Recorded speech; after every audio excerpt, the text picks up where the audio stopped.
তারেক রহমানের ৪ মামলা বাতিলের রায়ের বিরুদ্ধে আপিল করল রাষ্ট্রপক্ষ। বিএনপি ভারপ্রাপ্ত চেয়ারম্যান তারেক রহমানের বিরুদ্ধে দায়েরকৃত চাঁদাবাজির ৪টি মামলা বাতিল করেন হাইকোর্ট। মামলা বাতিল সংক্রান্ত হাইকোর্টের সেই রায়ের বিরুদ্ধে এবার লিভ টু আপিল করেছে রাষ্ট্রপক্ষ। রোববার আপিল বিভাগের কার্যতালিকায় রাষ্ট্রপক্ষের এসব আবেদন শুনানির জন্য অন্তর্ভুক্ত করা হয়েছে। জ্যেষ্ঠ বিচারপতি মোহাম্মদ আশফাকুল ইসলামের নেতৃত্বাধীন আপিল বিভাগের ৪ বিচারপতির বেঞ্চে আবেদনগুলোর উপর শুনানি হবে। আবেদনে রাষ্ট্রপক্ষ বলেছে, মামলা বাতিল করে হাইকোর্টে যে রায় দিয়েছে তা সঠিক হয়নি।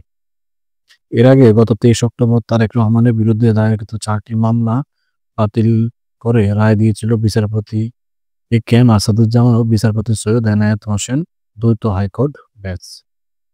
2007 সালে বিভিন্ন ব্যক্তি বাদী হয়ে গুলশান, কাশরুল, শাহবাগ ও ধানমন্ডি থানায় চাঁদাবাজির অভিযোগে তারেক রহমানের বিরুদ্ধে এসব মামলা করেন।